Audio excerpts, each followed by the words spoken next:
Hello everyone, welcome to my channel KP success zone. दोस्तों, NCERT science कर रहे थे हम लोग और साइंस में आज क्लास 6 का चौथा चैप्टर हम लोग करने वाले हैं। 3 चैप्टर ऑलरेडी कंप्लीट हो चुका है। तो जो लोग भी बीपीएससी की तैयारी कर रहे हैं, चाहे टीआरई 4 की कर रहे हो या फिर 71वीं बीपीएससी के लिए, इस सीरीज को जरूर करते चलिएगा ताकि आप साइंस में एक बेहतर समझ विकसित कर सके और ज़्यादा से ज़्यादा क्वेश्चन कर सकते हैं। इस सीरीज में हम नोट्स के साथ कवर कर रहे हैं और नोट्स के लिए अगर पीडीएफ चाहिए आप सभी लोगों को, तो हमारा जो व्हाट्सअप नंबर है 9060419287, ये वाला नंबर पे आप लोग व्हाट्सअप कर सकते हैं। यहाँ से आपको नोट्स मिल जाएगा। साथ ही हमने ज्योग्राफी का भी एनसीईआरटी कराया है इसी तरीके से नोट्स के साथ। आप लोग प्लेलिस्ट में जाकर उसे भी देख सकते हैं और उसके नोट्स के लिए भी व्हाट्सअप कर सकते हैं। उसमें 9th तक कंप्लीट हो चुका है, क्लास 10th का एक चैप्टर हो चुका है। तो आप लोग अगर ज्योग्राफी पढ़ना चाहते हैं, जो कि काफ़ी इंपॉर्टेंट भी है, और आप लोग देखे होंगे टीआरई 3 में वहाँ से ज्योग्राफी से बहुत सारा क्वेश्चन पूछा गया था और वो डायरेक्ट हमारे एनसीईआरटी नोट्स से पूछे गए थे कई सवाल। तो आप उसको भी ज़रूर करें। चलिए आज के चैप्टर को शुरू करते हैं। आज चौथा चैप्टर है वस्तुओं के समूह बनाना। इसमें बात करें तो इसमें हमारे चारों ओर की वस्तु के बारे में चर्चा की गई है। जैसे हमारा जो भोजन है, हमारा वस्त्र है, उसमें बहुत सारी विविधता है कि नहीं। कहीं के अगर आप लोग ठंडे प्रदेश में चले जाए तो वहाँ पर अलग तरह के भोजन और वस्त्र हैं, तो वहीं गर्मी प्रदेशों में चले जाए जैसे कि जहाँ पर ज़्यादा गर्मी पड़ता है तो वहाँ का वस्त्र और भोजन अलग तरह के हैं। कुछ चीज़ों की बात की गई है जैसे कुर्सी, बैलगाड़ी, साइकिल, खाना पकाने की बर्तन, पुस्तक, वस्त्र, खिलौने, जल, पत्थर, ये सब क्या है, एक तरह की वस्तुएं हैं। और इन सभी वस्तुओं जिसको हम देखते हैं, इन वस्तुओं की अपनी एक आकृति होती है, कुछ न कुछ रंग होता है, कुछ गुण जो है वो भी होता है, जिसके एक वस्तु जो है दूसरे वस्तु से क्या होता है, भिन्न होता है। तो एक वस्तु दूसरे वस्तु से आकृति में भिन्न हो सकता है, रंग के आधार पर विभिन्नता हो सकती है और गुण के आधार पर भिन्नता हो सकती है। तो पूछा जा सकता है, ठीक है। उसके बाद अपने चारों ओर अगर देखेंगे तो गोल आकृति, अब देखिए आकृति के आधार पर कैसे भिन्न होते हैं। तो कुछ आकृति गोल होती है, ठीक है, तो कुछ चपटा होगा, कोई स्क्वायर के शेप में होगा। तो यहाँ पर देखिए बोल रहा है गोल आकृति की चीज़ों को पहचाने। तब देखिए गोल आकृति में एक जैसे गेंद हो गया, रबर का गेंद, फुटबॉल, कंचे, ये सभी क्या है, इसकी आकृति गोल है, ठीक है। और कुछ लगभग गोल होता है, पूरा गोल नहीं है, लगभग गोल है। जैसे कि हमारी पृथ्वी जो है दोस्तों, वो गोल नहीं है, लगभग गोल है, अंडाकार आकार में है, ठीक है। तो अंडा जो है गोल नहीं है, सेब गोल नहीं है, संतरा, घड़ा, ये सब गोल नहीं है, अंडा या गोल के लगभग गोल आकार है, ठीक है। तो विभिन्न प्रकार की वस्तुओं हमें देखने को मिलता है, ठीक है, ठीक है। तो हम लोग इसको सूचित बना सकते हैं। जैसे कि मान लीजिए प्लास्टिक की बनी हुई वस्तुओं का एक समूह बना सकते हैं। अब उसमें बनावट के आधार पर, गुण के आधार पर भी हम डिवाइड कर सकते हैं वस्तुओं को। जैसे प्लास्टिक के आधार पर कुछ बनी हुई है, जैसे बाल्टी, लंच बॉक्स, खिलौना, जल पत्र, पाइन, इन वस्तुओं को इस समूह में एक अलग स्थान। वही बात करें धातु के आधार पर, मतलब कोई धातु लोहे का बना हुआ वस्तु है तो उसको अलग से, मतलब हम क्या कर सकते हैं, विभिन्न विभिन्न समूह में बांट सकते हैं। देखिए बेसिक चीज़ है, इस चैप्टर में काफ़ी कुछ इंपॉर्टेंट भी है नीचे, तो आप लोग जरूर पढ़ते चलिए। वस्तु एक अथवा एक से अधिक पदार्थों से बनी होती है। देखिए कोई भी वस्तु जो है एक अथवा एक से अधिक पदार्थों की बनी होती है। ये पदार्थ क्या क्या है, तो जैसे कांच, जैसे कांच का बना हुआ होता है, कोई धातु का बना होता है, कोई कांच और धातु दोनों मिलाकर बना होता है, तो कुछ प्लास्टिक का बना होता है, लकड़ी, रुई, कागज, ये सब क्या है, पदार्थ है जिससे होकर वस्तु बनते हैं। मतलब वस्तु जो है पदार्थों से मिलकर बनता है, तो इसको ध्यान रखेंगे। चलिए इस पेज में क्या क्या है जिसे हमें नोट्स करना चाहिए। तो देखिए हमारे चारों ओर विभिन्न प्रकार की वस्तु पाए जाते हैं और इन सभी वस्तुओं की क्या होती है, एक निश्चित आकृति होती है, एक निश्चित रंग होता है और एक निश्चित गुण होता है। और गुण के आधार पर, रंग के आधार पर, आकृति के आधार पर हमें क्या है, एक वस्तु दूसरे वस्तु से भिन्न दिखाई देता है, ठीक है। तो भिन्न भिन्न होते हैं किसके आधार पर, वस्तुओं में भिन्नता 3 आधार पर, आकृति, रंग और गुण के आधार पर। ठीक है, अब बात करेंगे पदार्थ क्या है। प्रत्येक वस्तु एक अथवा एक से अधिक चीजों से मिलकर बने हैं, और जिन चीजों से वस्तु मिलकर बने होते हैं उन्हें बोलते हैं हम पदार्थ। ठीक है, पदार्थ। पदार्थ में कैसे, जैसे कि कांच हो गया, धातु हो गया, प्लास्टिक हो गया, लकड़ी, रुई, मृदा, ये सभी क्या है, पदार्थ। पदार्थ क्या है, तो पदार्थ क्या करता है, स्थान घेरता है। ठीक है, और उसका कुछ ना कुछ क्या होता है, द्रव्यमान होता है। ठीक है, तो इसको भी ध्यान रखेंगे। कोई भी पदार्थ है तो क्या करेगा, कुछ ना कुछ स्पेस जरूर कवर करता है। ठीक है, चलिए अगले पेज में वस्तु और पदार्थ की चर्चा किया गया है। इसमें अगर आप देखें तो कुछ खास नहीं है कि कौन सी वस्तु और उसमें कौन से पदार्थ है। ठीक है, तो देखिए जैसे प्लेट हो गया, तो प्लेट किसके बने होते हैं, तो इस्पात के बने होते हैं। कांच का भी प्लेट आप लोग देखे होंगे। प्लास्टिक का प्लेट आजकल चल रहा है, वैसे प्लास्टिक की प्लेट यूज नहीं करना चाहिए। वही बात करें पेन की, तो पेन किसका बना होता है, तो देखिए प्लास्टिक का बना होता है, और आगे जो नीब होता है वो धातु का होता है। तो ऐसे ही आपको दे दिया जाएगा कि इन वस्तुओं में कौन कौन से पदार्थ का यूज हुआ है, तो आप आराम से कर लेंगे। उसी तरीके से कुछ पदार्थ और उससे बनी हुई वस्तु भी देख सकते हैं, जैसे लकड़ी। लकड़ी क्या है, एक प्रकार का पदार्थ है, और इससे क्या क्या बन सकता है, तो मेज बन सकता है। ठीक है, कुर्सी बन सकता है। ठीक है, और भी बहुत सकती, बैलगाड़ी बन सकता है, घर में किवाड़ बन सकता है, और क्या बना सकते हैं हम लोग, बेड बना सकते हैं। तो काफ़ी कुछ बनता है लकड़ी के सहयोग से। ठीक है, उसके बाद है अगला है कागज़। कागज़ से क्या बनता है, तो पुस्तक बनता है, नोटबुक बनता है। ठीक है, समाचार पत्र जो हम लोग पढ़ते हैं वो भी किससे बनता है, तो ये भी बनता है आपको कागज़ से। तो बहुत सारी चीज़ है, खिलौने भी बनाया जाता है कागज़ से। ठीक है, तो ये सब चीज़ आपको ध्यान रखेंगे। चमड़ा से क्या बनता है, तो देखिए सबसे पहले बेल्ट हम लोग पहनते हैं, वो भी चमड़ा से बनता है। जूता हो गया, जूता क्या चमड़ा से बनता है। ठीक है, और भी बहुत सारा चीज़ है, बैग भी बनता है, तो बहुत सारा चीज़ है, तो उसको भी ध्यान रखेंगे। प्लास्टिक से, तो प्लास्टिक का तो आजकल भरमार ही है, हर एक चीज़ लगभग प्लास्टिक का मिल जाता है। तो प्लास्टिक से भी आप लोग जानते हैं बहुत सारा चीज़ बनता है। रुई से हम लोग जानते हैं क्या क्या बनता है, तो रुई से हमें जो हम ओढ़ने वाला ओढ़ते हैं वो भी जो है रुई से बनता है। रुई से हम लोग क्या घाव वगैरह साफ करने में यूज़ करते हैं। तो ये सब चीज़ पदार्थ है, उनसे बनी हुई वस्तुओं को हम लोग इस तरीके से लिख सकते हैं। चलिए आगे हम लोग देखेंगे पदार्थ के गुण और उसके बहुत सारे जो कैरेक्टर है उसके बारे में। चलिए इस अगला पेज में है कि वस्तु एक पदार्थ की बनी होती है। वस्तु एक ही पदार्थ से बनी होती है, या एक ही वस्तु कई पदार्थों से भी बनी हो सकती है। मतलब आपको बताएं है, वस्तु या तो केवल एक पदार्थ से बना हो सकता है, या एक से अधिक पदार्थों से भी मिलकर बना होता है। एक ही पदार्थ से उपयोग से कई वस्तु बनाए, फिर एक या तो एक से या एक से अधिक से। ठीक है, अब हम बात करेंगे आगे पदार्थ के गुण के बारे में।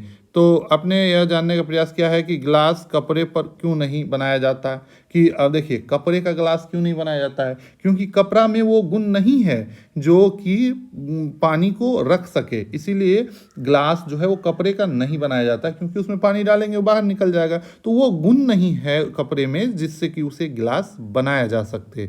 कपड़े के टुकड़े को जो प्रयोग करने के लिए हमने किया है उसे याद कीजिए। ध्यान रखिए कि हम ग्लास का उपयोग सामान्यतः द्रवों को रखने के लिए, ग्लास का उपयोग हम क्या करते हैं, द्रव को रखने के लिए करते हैं। और यदि हम कपड़े का गिलास का यूज करेंगे तो हमें क्या काफ़ी हास्यास्पद हो जाएगा, लोग भी करेगा यार क्या कॉमेडी कर रहा है आदमी। तो ग्लास बनाने के लिए हमें कांच, प्लास्टिक, धातु और कोई ऐसा सामान या उस पदार्थ के गुण को उपयोग की जाने वाली वस्तु को प्रयोजित पर निर्भर करती है। ठीक है, तो आप समझ गए। तो ग्लास हम क्यों यूज नहीं करते हैं आप लोग समझ गए होंगे। ठीक है, चलिए तो क्या हो गया। ठीक है, अब हम बात करेंगे दिखावट। पदार्थ एक दूसरे से दिखावट में भी क्या होता है, भिन्न होता है। जैसे लकड़ी जो है लोहा से बिल्कुल भिन्न है। लोहा, तांबा, एल्युमिनियम ये सभी क्या है आपस में भिन्न है, दिखावट में भी भिन्न होते हैं। लोहे तांबा में कुछ समानता है और लकड़ी में तो बिल्कुल ही भिन्नता पाई जाती है। ठीक है, यहाँ पर देखिए दिखाया गया है जो धातु के टुकड़े होते हैं उसमें धुती देखने के लिए हम क्या करते हैं, धातु के टुकड़े में क्या होता है, एक विशेष प्रकार का चमक होता है और उसको अगर काटेंगे तो यहाँ पर दिखेगा एक विशेष प्रकार का चमक। तो जिसमें चमक होता है उसे धूतिवान पदार्थ बोलते हैं और जिसमें नहीं होता है उसको अधूतिवान बोलते हैं। ठीक है, तो इसमें इसी चीज़ को चर्चा किया गया है। चलिए इस पेज के नोट्स को भी देख ले। तो देखिए, कोई भी वस्तु एक या एक से अधिक पदार्थों से बनी हो सकती है। ठीक है, आप लोग जान ही गए। पदार्थों का गुण बात करें तो पदार्थ तीन अवस्था में पाया जाता है, ठोस, द्रव और गैस। ठीक है, तो इसके बारे में हम लोग आगे के क्लास में डिटेल पढ़ने वाले हैं। ठोस क्या है, द्रव क्या है और गैस क्या है। ठीक है, अब चलिए बात करें, धूतिवान पदार्थ की चर्चा की गई है इस पेज में। और यहाँ पर देखिए एग्जाम्पल में दिखाया गया है कि इसको काट कर अगर बीच में देखेंगे तो एक विशेष प्रकार की चमक दिखाई देती है। ठीक है, तो ऐसा पदार्थ जिसको काटने पर विशेष प्रकार का चमक दिखाई देता है उसे धूतिवान पदार्थ बोलते हैं। विशेष करके जो भी धातु है वो धूतिवान होता है, जैसे लोहा हो गया, तांबा, एल्युमिनियम हो गया, ये सब क्या है, धूतिवान पदार्थ है। इसको काटने पर आपको एक विशेष प्रकार की चमक दिखाई देंगे। उसके बाद आगे चर्चा है धूति विहीन।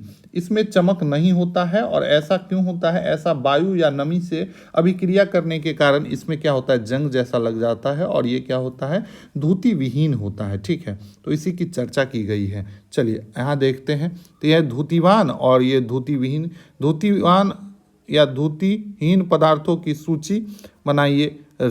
रेल मार्ग से रगड़ कर यह देख सकते हैं कि धूतिवान है अथवा नहीं है। पदार्थ जिसमें इस प्रकार की धूति होती है वे प्रायः धातु होते हैं। देखिए उसी, कुछ धातु बहुधा चमक खो देते हैं और कुछ धातु क्या करते हैं, अपना चमक खो जाते हैं, उसे धूतिहीन बोलते हैं। ठीक है, उन पर वायु की नमी और अभिक्रिया के कारण ऐसा होता है। ताजे कटे पृष्ठों पर ही धूति दिखाई देती है। ठीक है, तो इन ये भी समझ गए, ये भी वस्तु का एक गुण है, कुछ धूतिवान होते हैं, कुछ धूतिहीन होते हैं। ठीक है, चलिए अब हम बात करें कठोरता। तो कुछ पदार्थों को अगर आप हाथ से दबाएंगे तो काफ़ी इजीली दब जाता है और इसी को बोलते हैं संपिंडित करना, पदार्थ को संपिंडित करना। तो और कुछ को क्या होता है, कठिन होता है, कुछ आसानी से संपिंडित हो जाते हैं। ठीक है, तो कुछ आसानी से संपीड़ित हो जाते हैं, कुछ नहीं होते हैं। धातु एक चाबी लीजिए, इससे लकड़ी, एल्युमिनियम, पत्थर का टुकड़ा, कील, मोमबत्ती, चौक, अन्य पदार्थों को खरोचने का प्रयास कीजिए। तो कुछ चीज़ों को देखेंगे कि आसानी से हम क्या कर सकते हैं, खरोच सकते हैं, वहीं कुछ अन्य पदार्थ आसानी से नहीं खरोचा जा सकता है। वे पदार्थ जिसको आसानी से संपिंडित किया या खरोचा जा सकता है उसको बोलेंगे कोमल। मतलब कोमल पदार्थ है। कौन सा कोमल, कौन है भैया, जिसको आसानी से दबा सकते हैं, जिसको आसानी से खरोच सकते हैं, वो पदार्थ क्या है, कोमल है। वहीं बात करें जिन पदार्थों को संपिंडित करना कठिन होता है उन्हें कठोर पदार्थ करते हैं। ठीक है, जैसे कि जितना भी धातु है, धातु में क्या एक गुण होता है, कठोरता। धातु क्या होता है, कठोर होता है। वहीं बात करें स्पंज जो है वो कोमल है, रुई जो है वो कोमल है। लकड़ी की बात करें तो लकड़ी भी क्या है, कठोर है। तो पदार्थों में विभिन्न गुण हो सकते हैं। कौन कौन सा गुण, धूति का गुण, कुछ धूतिवान होते हैं, कुछ धूतिहीन होते हैं। कुछ में कठोरता देखने को मिलता है तो कुछ को होता है कोमल। कुछ में खुरदुरा होता है, मतलब रुक्ष मतलब खुरदुरा अथवा चिकना। कुछ खुरदुरा और चिकना हो सकता है तो कुछ खुरदुरा नहीं होता है और चिकना ना होके कठिन होता, कठोर होता है। तो ये सब चीज़ पदार्थों के गुण है, तो इसके बारे में यहाँ पर चर्चा किया गया है। अब आगे हम पढ़ेंगे कि कुछ पदार्थ जो है वो क्या करते हैं, पानी में घुल जाते हैं और कुछ नहीं घुलते हैं। जो घुल जाते हैं उसको विलेय और जो नहीं घुलते हैं उससे अविलेय बोलते हैं। यहाँ पर देखिए इसी चीज़ को इस बीकर में रख के बताया जाता है कि कुछ लुप्त हो जाता है पदार्थ तो कुछ नहीं। चलिए उसके बारे में पढ़ेंगे और नोट्स जो हमने बनाया उसको एक बार और आपको रिविज़न करा दे। इसी तरीके के नोट्स हम क्लास 10 तक कराएंगे साइंस का। और अभी आपको लग रहा होगा कि सर क्या छोटे छोटे चीज़ पढ़ा रहे हैं, लेकिन बाद में अगर आप 10 तक इसको बेसिक से लेके अगर आप लोग 10 तक करते चले जाएंगे तो आपको एक एक चीज़ कंप्लीट हो जाएगा। यही संपिंडन वाला वर्ड अगर आगे क्लास में डायरेक्ट हम संपिंडन बोलेंगे तो आपको समझ में नहीं आता, लेकिन अगर यहाँ पर आप समझ गए कि क्या है संपिंडन तो आगे जाके आपको समझने में और आसानी होगा। ठीक है, तो इसको विशेष तरीके से हम कहेंगे कि एक बार ज़रूर देखते चलिए। अगर नोट्स नहीं भी बनाना है तो अभी चलेगा, 9th 10th का नोट्स तो बहुत इंपॉर्टेंट हो ही जाता है साइंस का, लेकिन अभी भी इसको नोट्स के साथ पढ़ेंगे तो आपको ज़्यादा अच्छा रहेगा। चलिए बात करते हैं कठोरता संपिंडन की। तो वैसा पदार्थ जिसको आसानी से दबाया या खरोचा नहीं जा सकता उसको बोलते हैं कठोर पदार्थ, ठीक है। जैसे कील हो गया, पत्थर हो गया। कोमल कौन है? कोमल वैसा पदार्थ जिन्हें संपिंडित किया जा सकता है, कोमल पदार्थ कहलाता है। जैसे स्पंज हो गया, रुई हो गया, ये सब क्या है, इसे आसानी से हम क्या कर सकते हैं, खरोच सकते हैं। अब हम बात करें आगे, विलय का चर्चा हुआ है, तो कुछ पदार्थ जल में पूर्णतः लुप्त हो जाते हैं या घुल जाते हैं। ये पदार्थ क्या हो, ये पदार्थ जो है जल में विलय है, ठीक है, जल में सोलूबल है। इंग्लिश में बोला जाता है कि कौन सा पदार्थ जल में सोलूबल है, तो जल में सोलूबल है। जैसे नमक है, चीनी है, इसको अगर आप लोग जल में दीजिएगा तो भाई साहब गायब हो जाएंगे, ठीक है। तो ये क्या है, नमक और चीनी जो है जल में विलय है, तो इसको भी ध्यान रखेंगे। अविलय क्या हो गया, कुछ पदार्थ जल के साथ मिश्रित नहीं होते हैं। कुछ पदार्थ ऐसे भी हैं जो जल के साथ मिश्रित नहीं होते हैं, ये पदार्थ जल में अविलय हैं। जैसे कोई भी धातु है, धातु लोहा हो, एल्युमिनियम है, उसको क्या जल में देंगे तो घुलेगा? तो नहीं घुलेगा। लकड़ी को ही दे दीजिए, क्या घुलेगा? नहीं घुलेगा। तेल को ही दे दीजिए, क्या घुलेगा? नहीं घुलेगा। तो ये सब पदार्थ क्या है, अविलय है, जल के साथ मिश्रित नहीं होते हैं, ठीक है। अब देखिए यहीं पर यही चीज़ है, विलय का चर्चा है, अविलय, तो इन बिल्कुल एक एक चीज़ को हमने क्लियर कराते चल रहा है। अब है कि क्या द्रव भी जल में विलीन हो जाता है? तो क्या जो द्रव है, पानी जैसा पदार्थ है, जैसे सिरका हो गया, नींबू का रस हो गया, सरसों का तेल हो गया, नारियल का तेल, किरोसिन का तेल, तो क्या ये सब भी जल में विहीन हो जाता है? तो आपको ध्यान रखना है कि जितना भी तेलीय चीज़ है ये जल में विहीन नहीं है, जल में विहीन नहीं होता है, मतलब कि नहीं घुलता है, ठीक है। और जो नहीं है तेलीय चीज, जैसे नींबू का रस और सिरका, ये क्या है, भली भांति मिश्रित हो जाता है, तो इसको आपको ध्यान रखना है, ठीक है। इसी चीज़ की यहाँ चर्चा की गई है कि कुछ जल जो है द्रव में पूर्णतः मिश्रित हो जाते हैं और कुछ नहीं होते हैं। जैसे सिरका हो गया, नींबू का रस हो गया, ये सब आसानी से जल में घुल जाएंगे, लेकिन सरसों का तेल नहीं घुलेगा, नारियल का तेल नहीं घुलेगा, पेट्रोल बोले तो पेट्रोल भी नहीं घुलेगा। ये सब कुछ देर के बाद आप ऊपर आके तैरने लग जाता है, आप कितना भी मिलाइए नहीं मिलेगा, ठीक है। अब अगला चीज़ जो इस चैप्टर में चर्चा है, इस पेज में आइए, वो है पारदर्शिता। पारदर्शिता, पारदर्शिता क्या होता है उसके बारे में पढ़ेंगे। उन पदार्थ अथवा सामग्री जिनसे होकर वस्तुओं को देखा जा सकता है, मतलब कुछ ऐसा पदार्थ जिससे होकर हम आर पार देख सकते हैं, उसको पारदर्शी बोलते हैं। जैसे कांच हो गया, जल हो गया, वायु हो गया, कुछ प्लास्टिक भी पारदर्शी होते हैं, तो उसको हम बोलेंगे पारदर्शी, ठीक है। और आप लोग देखे होंगे कि दुकानदार जो है अपना बिस्कुट और मिठाई को क्या करता है, एक पारदर्शी चीज़ों के अंदर रखता है ताकि उसको आसानी से आप लोग देख सके। यहाँ पर देखिए ये कांच का डब्बा में रखा गया है सामानों को, ताकि बच्चे जब दुकान पर जाएं तो आसानी से उसे देख सके और मम्मी और पापा को परेशान करके खरीदने के लिए मजबूर कर सके। तो इसीलिए ये मार्केट स्ट्रेटजी है, इसीलिए पारदर्शी चीज़ों में इसे रखा जाता है, ठीक है। अब है अपारदर्शी, वैसा पदार्थ जिनसे होकर वस्तु को नहीं देखा जा सकता, या फिर वैसा पदार्थ जिससे होकर प्रकाश का गमन नहीं होता है, अपारदर्शी पदार्थ कहते हैं। जैसे बंद लकड़ी का बॉक्स हो गया, गत्ता के डब्बा हो गया, धातु के पात्र हो गए, तो ये सब चीज जो है अपारदर्शी है, इनसे होकर क्या है, कोई भी प्रकाश की किरणें हो या कुछ भी चीज़ नहीं दिखता है, तो उसको अपारदर्शी बोलते हैं, ठीक है। तो देखिए ऐसे पदार्थ जिनसे होकर आप वस्तुओं को नहीं देख सकते, अपारदर्शी पदार्थ कहते हैं। जैसे गत्ता हो गया, धातु हो गया, बॉक्स हो गया। वैसे पदार्थ जिनसे होकर हम देख सकते हैं, जैसे कांच हो गया, जल हो गया, वायु हो गया, तो पारदर्शी बोलते हैं। तो इसको समझ गए। अब एक नया टर्म है पारभासी, पारभासी का भी चर्चा किया गया यहाँ पर देखिए। अब वैसा पदार्थ जिनसे होकर वस्तु को थोड़ा थोड़ा देख सकते हैं, मतलब बहुत स्पष्ट नहीं देख सकते हैं, उसको बोलते हैं हम पारभासी पदार्थ। जैसे कि अगर आप लोग पेपर लीजिए A4 साइज और उस पर तेल लगा दीजिए, तो आप देखेंगे कि उसमें हम पूरा तो नहीं देख सकते, लेकिन हाँ थोड़ा थोड़ा जरूर दिखाई देता है। तो वैसे पदार्थ को हम बोलेंगे पारभासी कहेंगे, ठीक है। तो इन सब तीनों चीज़ों को हमने पढ़ लिया, पारभासी, पारदर्शी और अपारदर्शी। और यहाँ पर एक देखिए गया है कि टॉर्च का प्रकाश और हथेली से गुजरता है। टॉर्च के प्रकाश पर अगर ऊपर देखेंगे तो हथेली से गुजरता है, प्रकाश क्या है, तो क्या हथेली जो है अपारदर्शी है? आप लोग कमेंट करके बताइए। जो हमारा हथेली है, एक्सपेरिमेंट किया गया है, आप लोग नीचे कमेंट में बताएंगे कि हमारा हाथ जो है वो पारदर्शी है या पारभासी है या अपरिभाषी है, सॉरी पारदर्शी है, प्रभासी है या अपारदर्शी है, आप लोग कमेंट करके ज़रूर बताएंगे। और क्लास कैसा लग रहा है आप लोग ज़रूर बताएं। ये सारा क्लास आपको चलता रहेगा क्लास TRE 4 के लिए, और आने वाले सभी BPSC या फिर कोई भी स्टेट का PCS हो उसके लिए आप इस क्लास को ज़रूर देख सकते हैं। ठीक है, तो चलिए मिलते हैं अगले क्लास में। और नोट्स के लिए आपको जो व्हाट्सअप नंबर दिया गया है हमारा, उसको भी ध्यान रखेंगे। अगर आपको नोट्स चाहिए तो व्हाट्सअप नंबर है हमारा 9060419287। इस व्हाट्सअप नंबर पे आप लोग व्हाट्सअप करें, वहाँ पर आपको PDF मिल जाएगा। मिलते हैं अगले क्लास में। धन्यवाद।